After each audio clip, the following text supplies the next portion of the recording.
اسلام کو holistic view میں دیکھا جائے تو ہمیں دو سورس آف نالج ملتے ہیں کہ word of God and word of prophet. ٹھیک ہے, قرآن اور حدیث کی صورت میں. چلیں قرآن تو اللہ تعالیٰ کا کلام ہے, اس پہ ہم کوئی آبجیکشن ریز نہیں کر سکتے, حالانکہ اس کی بھی مولوی کچھ ٹرین قسم کی حدیثوں کی وہ آیات ہی کر دیتے ہیں. لیکن حدیث میں ہم آتے ہیں تو کچھ ہمیں حدیث میں تو عجیب و غریب قسم کی حدیث بھی ملتی ہیں. مطلب ایک ایگزامپل ہے کہ ایک جگہ پہ پتہ نہیں کس بیماری کے لیے کہا گیا کہ وہ اونٹ کا جو ہے وہ پیشاب اس میں پینا چاہیے. تو یہ تو ہماری عقل اس کو تسلیم نہیں. ہم کیسے ڈیفینڈ کریں جب کہ ہم ہندوؤں کا مذاق اڑاتے ہیں کہ تم جو ہو وہ کاپس ڈرنکر ہو. ہماری تو اپنے یہاں پہ اس طرح کی حدیث آ رہی ہیں. تو اس میں اب کوشچن یہ ہوتا ہے کہ حدیث کی ویلیڈیٹی ایک تو کوشچنیبل ہو جاتی ہے, دوسرا یہ کہ اسلام میں اب ہر چیز کو میں ایز اٹ از ہی مان لیں کہ ہر چیز پہ ایمان لانا ہم نے. آپ کی جو کوشچن جو ٹیکنیکلٹی ہے نا, میں اس کو پہلے ایڈریس کروں کہ کیا وہ سائنس جو ہے وہ جس کے تھرو حدیث ٹیسٹ ہوتی ہے وہ کیا سینسیبل میٹرز ہیں ہمارے, کیا ویلڈ اور اسٹرانگ میٹرز ہیں؟ تو یس دے آر. جو آپ نے یوز کیا ہے نا آرگیومنٹ کے طور پر جو اینگل کہ وہ عجیب و غریب قسم کی باتیں حدیث میں آ گئی, تو اس میں دو شاخیں آپ کے سوال کی کہ حدیث میں اونٹنی کے پیشاب کو پینے کے لیے کہا ایک بیماری کے کیس میں, تو وہ آپ کو عجیب و غریب لگ رہی ہے. تو اگر عجیب و غریب is the instrument for which you going to test, تو قرآن پاک کو تو فارغ کرنا آپ. ٹھیک ہے, پھر تو قرآن پاک میں تو ایسی ایسی عجیب باتیں ہیں کہ آپ سوچ نہیں سکتے. یہ تو بہت نارمل سی بات ہے اونٹنی کا پیشاب پینا. میں اس کی طرف آتا ہوں. اب ابیل آتے ہیں اور ہاتھیوں کو مار دیتے ہیں, یہ کیا آپ کو طلسماتی کہانی نہیں لگتی؟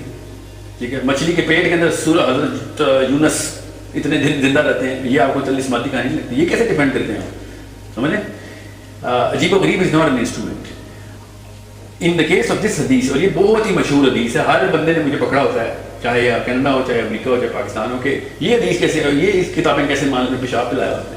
یہ وہی لوگ ہیں جو کہ اس وقت دنیا کی نمبر 1 ان دا ٹاپ 10 ہے, ایک وقت میں نمبر 1 ہو گئی تھی دوائی پریمیرن لیتے تھے آرتھرائٹس کی, ابھی بھی لیتے ہیں دوائی, ابھی بھی وہ ٹاپ کی ہے پریمیرن. پریمیرن از پریگننٹ میئرز یورین, اس کو پریمیرن کہتے ہیں. آرتھرائٹس کی سب سے اسٹرانگ دوائی اس کا کوئی چلتی ہے. دنیا پوری مسلمان بھی اپنی ماؤں کو بھی وہی کھلا رہے ہیں, بڑھاپے میں کھلائے جاتے ہیں. وہ اس کو گھوڑے کا پیشاب پلاتے ہیں, بہت کوئی مسئلہ نہیں ہے, کیونکہ اس وقت عجیب نہیں لگتی کہ گھوڑے نے کہتے ہیں.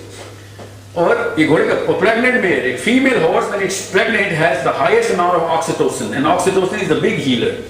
وہ اس لیول کی ہیلنگ کرتا ہے کہ وہ اس وقت سپر آکسیٹوسن ہوتا ہے, وہ چیز پریگننٹ, تو فیمیل کے اندر آکسیٹوسن کی پیک ہوتی ہے جب وہ پریگننسی میں ہوتی ہے.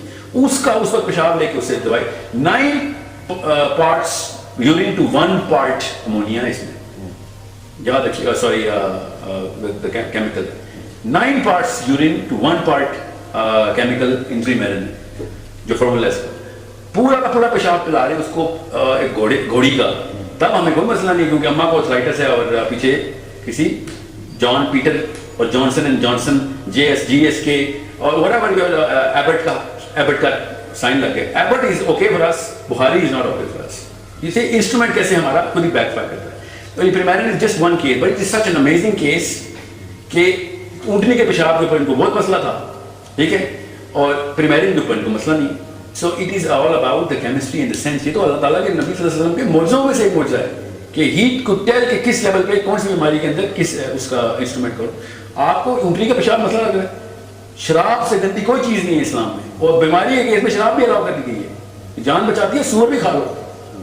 پیشاب تو ایک ویری آرگینک سبسٹنس ہے, میں اس کی تعریف بھی کر رہا ہوں. In this case Premarin is the most effective medicine, and that camel urine was the most effective case. اور آئرونیکلی وہ سبھی ٹھیک بھی ہو گئے تھے اس سے, سمجھ رہے. سو جو ہم ہندوؤں کہتے ہیں وہ گاؤ ماتا کا پیشاب پیتے ہیں, تو وہ دوائی کے طور پہ نہیں پیتے, وہ برکت کے طور پہ پیتے ہیں. ان کو وہاں سے اصال ثواب ہوتا ہے, وہ اپنی کسی قسم کی جسمانی مرض دور کرنے کے لیے نہیں پی رہے ہوتے, وہ اپنی طرح سے سورگ میں جا رہے ہوتے ہیں وہ پی کے.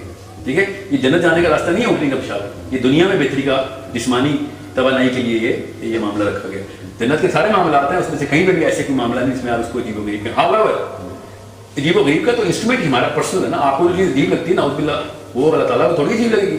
آپ نے تو یہ دیکھنا قرآن پاک میں جو چیز ہے وہ ایز از ہی رہنی ہے. یہ فلاسفی ہے ہماری. قرآن پاک کے اوپر مقدمے نہیں ہیں, حدیث میں بھی کوئی مقدمے نہیں ہے. حدیث کی صحت پہ مقدمے تھے تو پہلے سے ایک سائنس آ چکی ہوئی, اور ہر 100-200 سال کے اندر اللہ تعالیٰ کا کوئی مجدد حدیث کو پھر سے دوبارہ سے ریوائٹلائز کرتا ہے, کوئی اور کمی تو نہیں رہ گئی. ٹھیک ہے, this is not a small matter. ابھی ہم ناصر المانی کب پیدا ہوئے, we are portraying that guy as if کوئی صحابہ کے دور کا بندہ. اس طریقے سے ویلڈ حدیث کے اوپر ہر وقت سرچ اینڈ ریسرچ چل رہی ہوتی ہے.